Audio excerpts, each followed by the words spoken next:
Minasang, konnichiwa. Jumpa lagi di kelas Shakai Gengo Gaku, tempat belajar sosiolinguistik Jepang yang menarik dan interaktif bersama saya, Gunawan Saputra.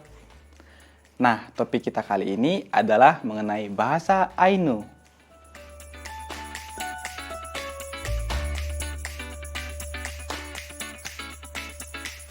Tahukah kalian, bahasa Ainu merupakan bahasa yang hampir punah di Jepang. Bahasa ini digunakan secara turun-temurun melalui lisan dan tidak memiliki tulisan. Bahasa Ainu dapat dijumpai di ujung utara Jepang, tepatnya di Hokkaido. Walaupun saat ini masih ada penutur bahasa Ainu, namun jumlah mereka sudah sangat sedikit dan kebanyakan sudah berusia lanjut. Apakah kalian tahu siapa penutur bahasa Ainu? Ya, penutur bahasa Ainu adalah suku Ainu itu sendiri. Suku Ainu merupakan suku asli yang mendiami pulau Hokkaido, Kepulauan Kuril, dan Sakhalin. Secara fisik, orang Ainu memiliki tubuh yang lebih gempal dan lebih pendek daripada orang Jepang. Wajahnya lebar, matanya berwarna coklat gelap, dan mempunyai rambut sedikit bergelombang.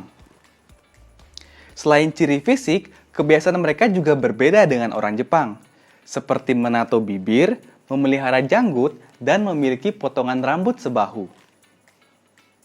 Sebelum Pulau Hokkaido menjadi bagian wilayah Jepang, suku Ainu sebagai penduduk asli pulau tersebut sempat menjalin kontak dagang dengan Jepang.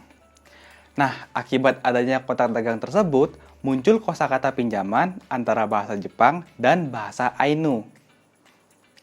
Seperti konbu yang berasal dari kata kompu, tantani dari dandani, serta shirogane dari kata shirokane, dan lain sebagainya.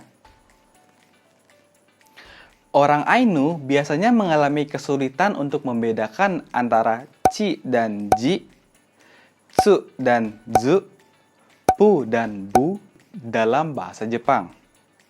Hal ini membuat pelafalan mereka terdengar sedikit berbeda, seperti kosakata donata yang dilafalkan menjadi tonata, subete menjadi supete, jibun menjadi cipun, dan masih banyak lagi. Nah, mungkin dari kalian ada yang bertanya, apa sih yang menyebabkan bahasa Ainu terancam punah? Hal ini bermula sejak Kesugunan Tokugawa mulai menguasai Hokkaido. Suku Ainu yang memiliki budaya yang berbeda dengan orang Jepang dianggap sebagai suku yang primitif. Hal ini membuat suku Ainu merasa terpinggirkan di tanah mereka sendiri. Mereka terpaksa berbaur dengan budaya Jepang dan meninggalkan budaya asli mereka. Nah, hal inilah yang membuat penutur bahasa Ainu menurun secara drastis. Lalu, kira-kira upaya apa yang dilakukan agar bahasa Ainu tidak terancam punah? Ada yang tahu?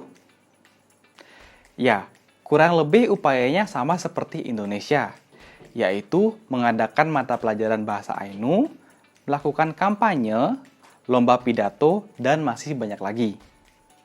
Selain itu, kata-kata yang berasal dari bahasa Ainu mulai mudah ditemukan di Hokkaido. Kata-kata tersebut bisa kita jumpai di stasiun, hotel, kafe, restoran, dan lain sebagainya. Nah, dengan begini diharapkan bahasa Ainu tidak lagi menjadi bahasa yang terancam punah. Oh iya, untuk yang masih penasaran dengan bahasa Ainu, bisa cek video berikut ya.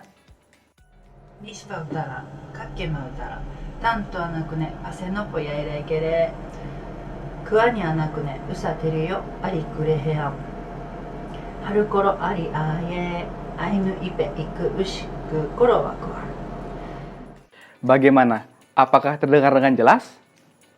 Oh iya, bagaimana dengan kalian? Apakah kalian juga tahu bahasa Ainu lainnya? Coba beri komentar ya. Berikut merupakan poin-poin penting pada materi kali ini. Yang pertama, mengenai bahasa Ainu yang merupakan bahasa asli suku Ainu yang tinggal di Hokkaido, Kepulauan Kuril, dan Sakhalin. Yang kedua, mengenai suku Ainu yang memiliki ciri fisik, kebudayaan, dan kebiasaan yang berbeda dengan orang Jepang. Yang ketiga, mengenai kosakata pinjaman antara bahasa Jepang dan bahasa Ainu, walaupun secara struktur dan pelafalan mereka berbeda. Yang keempat, mengenai upaya yang dilakukan untuk menghindari bahasa Ainu dari kepunahan. Oke, demikian materi kali ini mengenai bahasa Ainu. Semoga bermanfaat.